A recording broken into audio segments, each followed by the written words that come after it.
উপাত্ত। গড় নির্ণয়ের সূত্র কি? গড় নির্ণয়ের সূত্র কি আমরা জানি না? রাশিগুলোর যোগফল বা উপাত্তগুলোর যোগফল, উপাত্তগুলোর যোগফল যোগফল আর উপাত্তগুলোর কি সংখ্যা উপাত্তগুলোর সংখ্যা। সংখ্যা। আমরা জানি গড় নির্ণয়ের সূত্র কি? উপাত্তগুলোর উপাত্তগুলোর যোগফল ভাগ উপাত্তগুলোর সংখ্যা। সংখ্যা।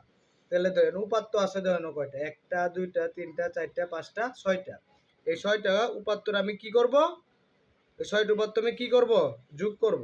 যোগ করব কত? যেমন 8 যোগ 10 যোগ 16 যোগ 14 যোগ 16 যোগ 20। এটা কি করব? যোগ করে আবার মোট সংখ্যা করে 1টা 2টা 3টা 4টা 5টা 6টা।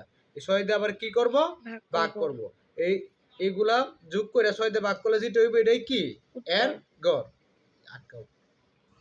তাহলে এটি কি করি আমরা কত পাই? ধরো তোমার 84। 84 রে আমি কত দিয়ে ভাগ করব? 6 দিয়ে ভাগ করব। তাহলে আমি 84 রে কি করি? 6 দিয়ে ভাগ করি। 84 রে আমি কি করি? 6 দিয়ে ভাগ করি। তাহলে 6 একে 6। 6 দুগুণে 12 বেশি হয়ে যায়। এখানে 8 এক গড় যায়। থাকে কত? 2। 4 আনবো কত? 4। 4 ছয় কত? 24। তাহলে কত হয়? 14। তাহলে গড় নির্ণয়ের বুঝছো? গড় বুঝছো? প্রথমে উপাত্তগুলোর যোগফল বা উপাত্তগুলোর সংখ্যা। তাহলে এনের উপাত্ত দেওয়া আছে 6টা, সংখ্যা দেওয়া আছে। এই 6টা সংখ্যা আমি যোগ কইরা 6 দিয়ে কি করছি?